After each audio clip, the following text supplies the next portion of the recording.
In the Central Archives of the Ministry of Defense of the Russian Federation, in Fond 229, Inventory 161, File 46. On pages 12 through 15 is stored the text of Operational Summary number 00206 from the headquarters of the Southwestern Front, dated 2015 hours, July 15, 1941. The text of this document, recorded on a standard telegraph tape from a Hughes apparatus, contains dry information about a critical gap between the adjacent flanks of the 5th and 6th Armies. The ink on the paper tape is smudged in places, indicating the data was recorded under field headquarters conditions and affected by external factors.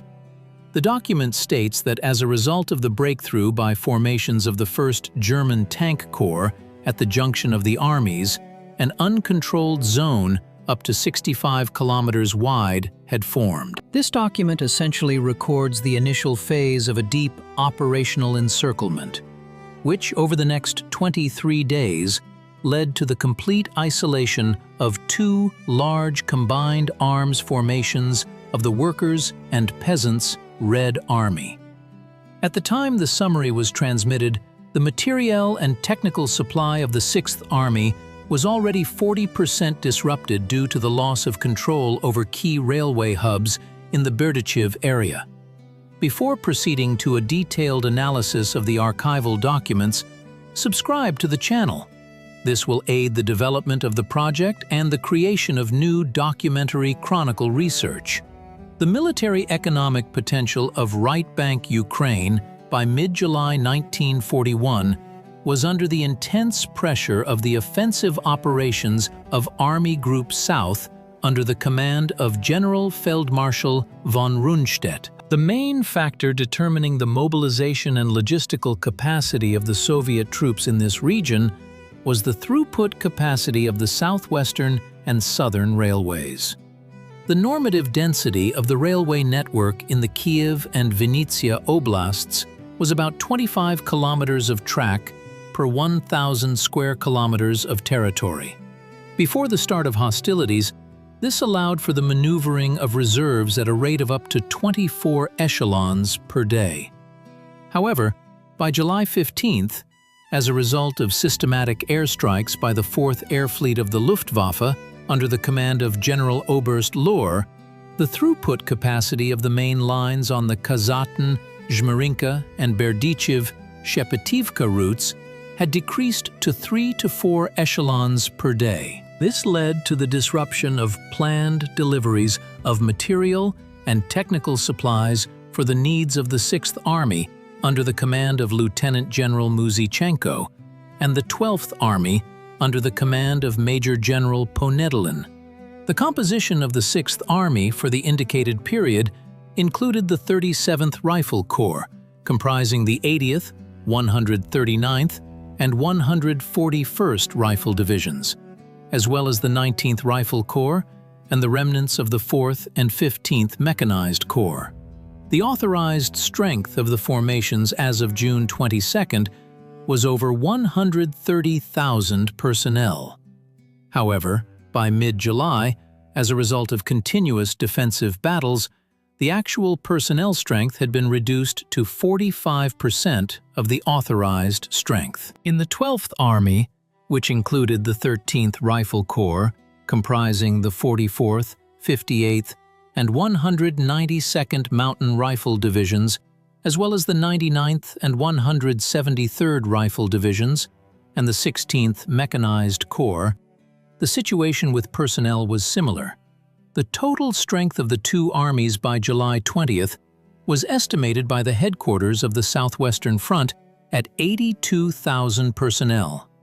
At the same time, the availability of motor transport for the delivery of ammunition and fuel and lubricants did not exceed 35% of the normative indicators approved by the People's Commissariat of Defense. The 1st Panzer Group, under the command of Colonel General von Kleist, opposing the Soviet troops, consisted of 3 motorized corps, the 3rd, 14th, and 48th. As of July 15th, The total number of operational tanks in the 11th and 16th Panzer Divisions operating in the Uman direction was 242 units, including Panzer III and Panzer IV tanks. The German formations relied on a developed supply network based on captured depots in the areas of Rovno and Shepetovka. The density of the German artillery park in the breakthrough sectors reached 45 gun barrels per linear kilometer of the front, ensuring a threefold fire superiority over Soviet units, where the shortage of large-caliber shells by July 15th had reached a critical point of 0.2 units of basic load. On July 15, 1941, units of the German 3rd Motorized Corps, under the command of General of Cavalry von Mackensen, overcame the defensive lines of the Soviet 49th Rifle Corps on the Gnilopiat River.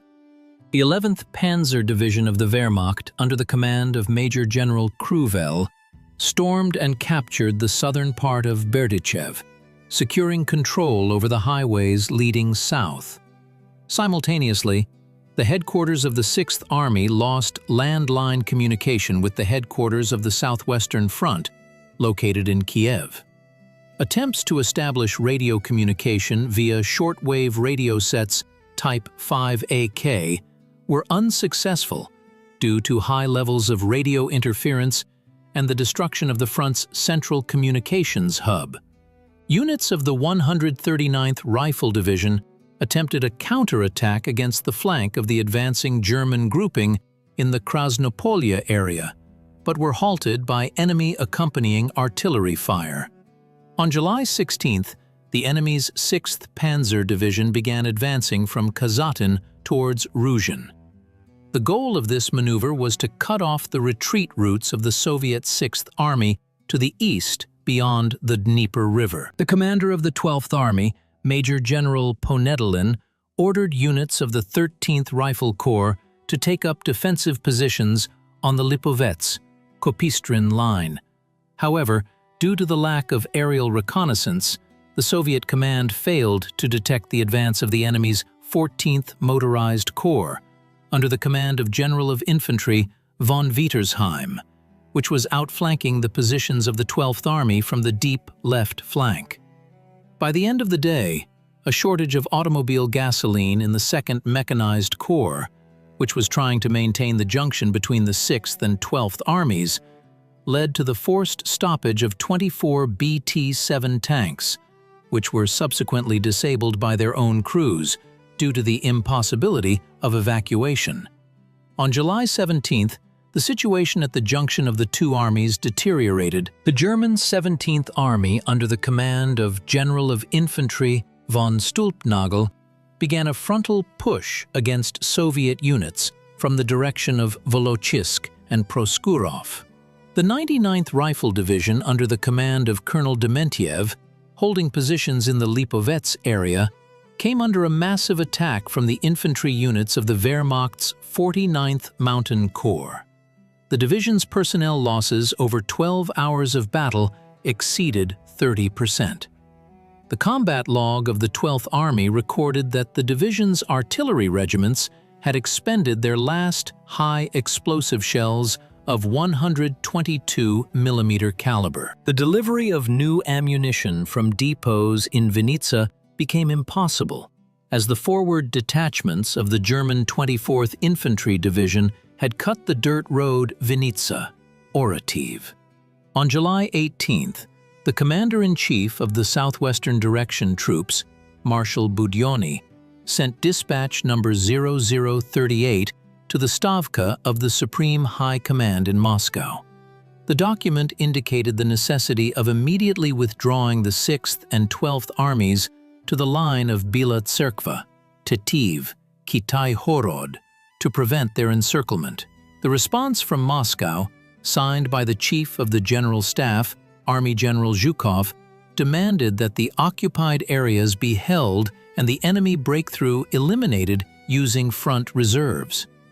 However, the front reserves, including the remnants of the 24th Mechanized Corps, physically could not reach the designated area due to the lack of railway transport and a shortage of diesel fuel for a march in column formation. On July 19th, the enemy's 11th Panzer Division reached the northern outskirts of Uman, having covered over 40 kilometers on dirt roads in a day.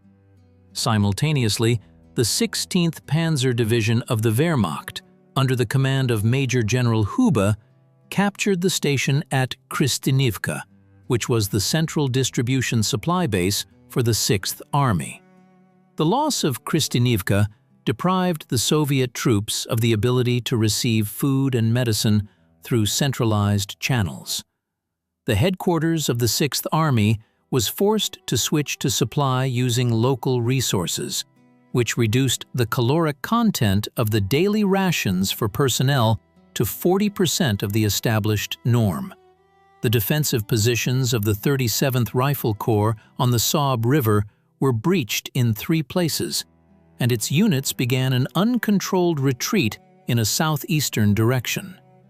On July 20th, troop control by the headquarters of the Southwestern Front was finally disorganized. Colonel General Kirponos issued Directive Number 0041 Fraction Op, ordering the 6th and 12th Armies to launch a counterattack in the direction of Kaziatin, with the aim of restoring a continuous front line. In the archival collections of the Central Archive of the Ministry of Defense of the Russian Federation, CAMORF, a report from the Chief of the Operations Department of the 12th Army has been preserved, in which this directive is described as technically impossible to execute. The offensive was to be conducted by divisions averaging 2,000 men each, with a complete absence of anti-aircraft cover and tank support. An attempt to organize an attack by the forces of the 141st Rifle Division resulted in the division's regiments coming under flanking fire from the German 16th Motorized Division and losing their ability to conduct offensive operations. On July 21st, the Stavka of the Supreme High Command decided to transfer the 6th and 12th Armies to the subordination of the Southern Front under the command of Army General Tyulinev. This administrative step complicated the coordination of actions. The headquarters of the Southern Front was located in Pervomaisk and did not have up-to-date maps with the operational situation in the Uman direction. U-2 liaison aircraft were used to transmit directives. However, 2 of the 3 aircraft that took off were shot down by enemy Bf-109 fighters in the Haivaron area. Information about the subordination to the Southern Front reached the commanders of the encircled armies only by the end of July 22nd, when German troops had already formed an inner encirclement ring up to 15 kilometers deep. On July 22nd, the German 48th Motorized Corps, under the command of General of Armored Troops Kempf, launched an offensive from the area northeast of Uman to the south. The objective of the maneuver was to link up with units of the 17th Field Army of the Wehrmacht, advancing from the west through Gaivoron. The Soviet 24th Mechanized Corps, under the command of Major General Chistyakov, attempted to block this advance in the Monastiriishche area. The Corps had 23 T-26 tanks and 14 BA-20 armored cars available. During a 3-hour meeting, engagement with a German tank regiment of the 11th Panzer Division, the Soviet armored units lost all their vehicles to fire from 88mm Flak 18 anti-aircraft guns, which the enemy used as anti-tank weapons. On July 23rd, the 192nd Mountain Rifle Division, under the command of Colonel Zakutny, was cut off from the main forces of the 12th Army in the Lupanovka area.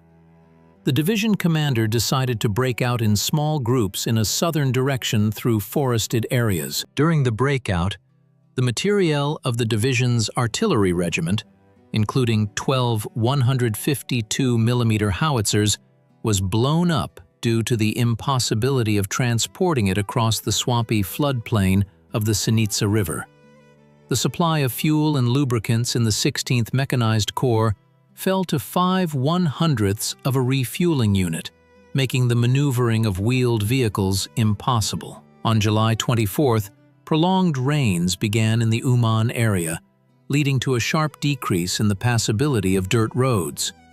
The amount of precipitation over 24 hours was 35 millimeters. Soviet Gaz AA and ZIS-5 cargo trucks, lacking all-wheel drive, completely lost mobility. Supplying forward positions with ammunition could only be carried out using horse-drawn transport. However, the horse population in artillery regiments had decreased by 70% due to shrapnel wounds and lack of fodder. German troops, using half-track tractors of the SDKFZ-7 type, retained mobility and continued the systematic tightening of the ring around Soviet defensive positions. On July 25th, the 1st German Mountain Infantry Division, under the command of Major General Lanz, forced a crossing of the Yatran River in the Babanka area. This allowed the enemy to penetrate deep into the rear of the defensive line of the 41st Rifle Division. The commander of the Sixth Army, Lieutenant General Muzychenko, ordered the transfer of the Army headquarters to the Podvysokoye area. The movement of the headquarters column proceeded under constant attack by enemy ground attack aircraft. 3 staff buses containing operational maps and codebooks were destroyed. From that moment on, communication between the headquarters of the 6th and 12th Armies was carried out exclusively via foot couriers. In the archival materials of the Southern Front and the reports of Army commanders, 3 major discrepancies are found, which led to catastrophic miscalculations in operational planning. The first key discrepancy concerns the assessment of the number of armored vehicles.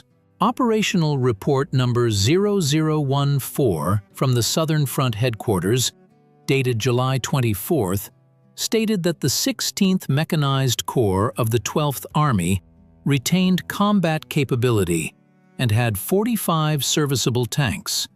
However, according to an internal technical report of the Corps itself, stored in the archives of the 16th Mechanized Corps, on the specified date, only 7 light T-26 tanks remained operational, while the other vehicles had been abandoned in the Kristinivka area due to a lack of aviation gasoline, KB-70. Relying on the front's incorrect data, the command demanded deep flank attacks, which were physically impossible to support with the available technical means. The second critical planning error was made in the analysis of the topographic conditions and the density of enemy troops in the area of the Sinyuka and Yatran rivers. Stavka Directive number 0041/OP ordered a breakthrough in the northeastern direction towards Kazatan. In doing so, the front's staff officers ignored the fact that the German 11th and 16th Panzer Divisions had already entrenched themselves on the eastern bank of the Sinyuka River in the Novoukrayinka area, having established an extensive system of wooden earth fire points there. The attempt to break through the water obstacle without heavy artillery support and pontoon bridges led to unjustified losses in personnel. The operational map of the Southern Front did not reflect the arrival in this area of the fresh German 125th Infantry Division, which indicates a complete failure of frontline intelligence. The third serious discrepancy concerns archival data on the number of encircled troops, which still causes debate among military historians. Official reports from the command of the German Army Group South claim that in the Uman area, by August 8th, 103,000 Soviet prisoners had been captured. However, a cross-analysis of mobilization records and medical reports from the Central Archive of the Russian Ministry of Defense shows that the total strength of the 6th and 12th Armies, including attached units of the Tarashcha and Podilsk border sectors, did not exceed 82,000 men by July 25th.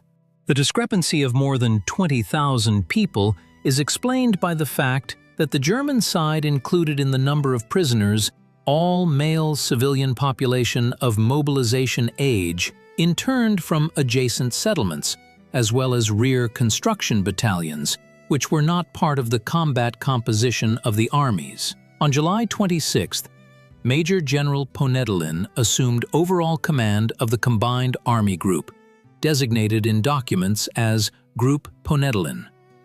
An attempt was made to organize a coordinated defense along the perimeter of Uman, Talne, Podvysoke. The front line was about 120 kilometers long. There were an average of 180 personnel and one 76mm caliber gun per kilometer of the defensive line. The density of Soviet artillery fire was minimal and amounted to less than 5 shells per meter of front per day. German troops, on the contrary, concentrated up to 30 artillery batteries on the flanks of Group Ponedelin, including heavy SFH-18 howitzers of 155mm caliber. On July 27th, the German 125th Infantry Division began an assault on the northwestern outskirts of Uman. The Soviet 81st Rifle Division, under the command of Major General Prokhorov, fought street battles, using the brick buildings of industrial enterprises as strong points. Due to a lack of 7.62mm ammunition, Soviet soldiers were forced to use captured small arms seized from enemy forward patrols.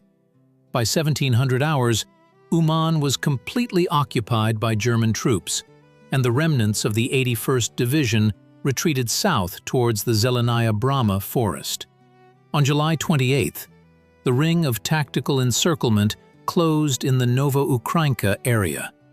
The advanced detachments of the Hungarian Mobile Corps linked up with units of the German 16th Panzer Division. The area of the formed pocket was approximately 40 by 30 kilometers. This entire territory was swept by German artillery fire from all directions. The operational summary of Group Ponedelin, dated July 28th, notes that the troops were experiencing an acute shortage of drinking water, as all wells in the Podvysoka area had been destroyed or poisoned by decomposing animal corpses.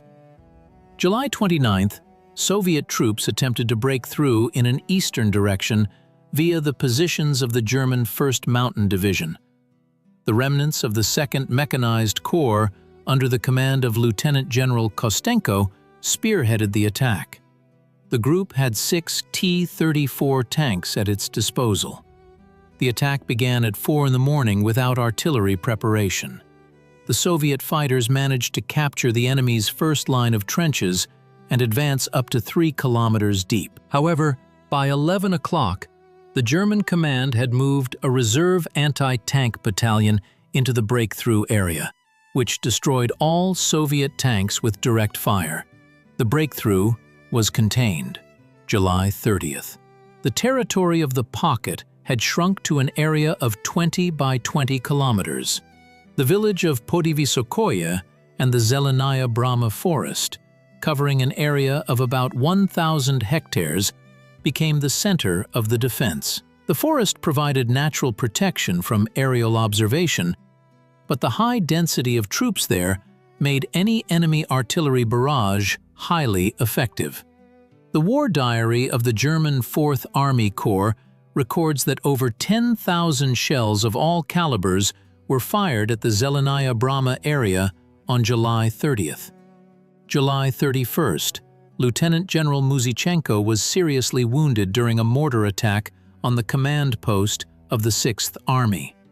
Command of the remnants of the Army's units passed entirely to the headquarters of the 12th Army. Major General Ponedelin sent a final encrypted radiogram to the headquarters of the Southern Front. The troops are materially exhausted. Ammunition is running out.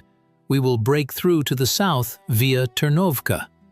However, the Southern Front headquarters could no longer provide any assistance, as it was itself engaged in heavy defensive fighting on the approaches to Pervomaysk. August 1st. Units of the German 49th Mountain Corps began a general clearing operation of the Zelenaya Brama forest. Soviet soldiers and officers offered resistance, resorting to bayonet charges. Due to the high density of the undergrowth, visibility in the forest did not exceed 15 meters, which precluded the effective use of artillery by both sides. The fighting devolved into focal clashes between individual units. The 141st Rifle Regiment, under the command of Major Tkachenko, held a crossroads of clearings in the center of the forest for 12 hours, holding back the advance of 2 battalions of German mountain infantry. August 2nd, German aviation used incendiary bombs on the Zelenaya Brama area, leading to massive forest fires. The fires spread at a rate of up to 5 meters per minute. This forced the remnants of the Soviet units to abandon their forest cover and move into the open areas of the Sinyuka River floodplain. There, they came under crossfire from the machine gun crews of the enemy's 14th Panzer Division, which had occupied the dominant heights on the eastern bank of the river. August 3rd. Organized resistance within the pocket began to disintegrate into isolated pockets. A group of officers from the Sixth Army headquarters, led by Chief of Staff Major General Ivanov, attempted to break through in the direction of the village of Vladimirovka. During a firefight, the group was scattered. Major General Ivanov was wounded and lost the ability to move. Materials from the Tsamo investigative case confirm that on this same day, the last Army-level radio stations were destroyed, and communication with the outside world ceased completely. On the 4th of August, the remnants of the 44th Mountain Rifle Division, under the command of Major General Tkachenko, made a final attempt to force a crossing of the Sinyuka River in the Torgovitsa area. The water in the river had risen due to recent rains, complicating the fording attempt. The soldiers used improvised means: logs, planks, empty automotive canisters. The crossing took place under continuous shelling from 81mm mortars. Of the 200 men who began the crossing, only 32 servicemen managed to reach the eastern bank. The others were incapacitated or swept away by the current. On the 5th of August, German troops completely occupied the village of Podivysokhoye, including the building of the local school, which housed the last collection point for wounded Soviet soldiers. More than 3,000 wounded were captured, having been without medicine or bandages for 5 days. Major General Ponedelin, with a group of 12 staff officers, attempted to break out of the encirclement disguised as civilians, moving in a southern direction along the bed of the Yatran River. On the 6th of August, Ponedelin's group was discovered by a mounted patrol of the enemy's 1st Mountain Infantry Division, 5 kilometers north of Golovanevsk. After a brief firefight, during which the last rounds for their personal TT pistols were expended, Major General Ponedelin and the commander of the 13th Rifle Corps, Major General Kirillov, were disarmed and rendered ineffective as active combat units, finding themselves in captivity. On the 7th of August, the offensive actions of German troops in the area of the Uman pocket were officially concluded. Isolated groups of Soviet soldiers continued resistance in the underground workings of granite quarries in the Novo-Arkhangelsk area. However, these pockets had no operational significance and were eliminated by enemy flamethrower tanks. The headquarters of the German 17th Army began counting trophies and organizing prisoner-of-war camps, the largest of which became the so-called Uman Pit, a quarry on the outskirts of the city where the conditions of confinement led to the loss of thousands of Soviet servicemen lives in the following months. A critical audit of the decisions made by the Command of the Southwestern Direction and the Stavka of the Supreme High Command from the 15th of July to the 7th of August demonstrates a stark discrepancy between the requirements of the then active 1939 Red Army Field Manual, PU 39, and the actual state of the troops' material and technical base. According to Article 175 of PU 39, the withdrawal of formations was permitted only with the authorization of higher command for the purpose of escaping the blow of superior enemy forces and occupying a more advantageous line. Marshal Budyonny timely identified the threat of encirclement and twice requested authorization to withdraw. However, the Stavka was guided by the concept of active defense and the requirements of Directive No. 01, which prohibited the surrender of district centers without the sanction of the People's Commissar of Defense. The 7-day delay from the 18th to the 25th of July in issuing the order to withdraw became the main factor predetermining the destruction of 2 armies. During this time, German motorized formations covered over 150 kilometers, creating the conditions for a deep encirclement. The headquarters of the Southwestern Front under Kirponos committed a tactical error by demanding counterattacks along converging lines by exhausted rifle divisions. Instead of organizing a systematic withdrawal under the cover of strong rearguards, the troops were forced into frontal attacks on the fortified positions of the Wehrmacht's 11th Panzer Division. This led to a senseless expenditure of the last reserves of motor fuel and ammunition, depriving the armies of mobility in the final stage of the pocket's existence. Moreover, the subordination of the armies to the Southern Front on the 21st of July disrupted the supply system. The Army rear bases remained tied to the railway stations of the Southwestern Railway, which was subordinate to Kiev. The headquarters of the Southern Front attempted to redirect the supply flow through the Odessa Railway, but the unloading stations in the Pervomaisk area were located over 120 kilometers from the front line. In the absence of serviceable motor transport, this gap became insurmountable. The troops of Ponedelin's group were left to their own fate logistically, which is confirmed by the complete absence of entries regarding the arrival of supply transports in the rear service log of the 12th Army after the 24th of July. Loss statistics for the materiel and technical base of the 6th and 12th Armies in the Uman cauldron record the loss of a huge quantity of weaponry. According to the consolidated report of the Trophy Department of Army Group South Headquarters from the 15th of August, 1941, German troops captured or destroyed 317 Soviet tanks, including vehicles of the Mechanized Corps, 858 artillery pieces of various calibers, from 45 to 152 millimeters, 242 anti-tank guns, as well as more than 5,000 trucks and cars. The quantity of captured small arms exceeded 65,000 units, indicating the almost total loss of weapons by the personnel of the 2 armies. The number of Soviet servicemen who lost their lives during the battles in the area of Monastyrisha, Uman, and Pudivokoye, according to estimates by the Military Historical Directorate of the Russian Federation General Staff, is at least 18,500 people. Another approximately 65,000 people were captured, including the wounded and sick left behind in field hospitals. From the encirclement into the sector of the 18th Army of the Southern Front, no more than 11,000 men managed to break through in separate groups and without heavy weapons, predominantly from the rear units and staff services that had access to motor transport at the initial stage of the breakout. The liquidation of the 6th and 12th Armies entailed large-scale changes to the strategic map on the southern flank of the Soviet-German front.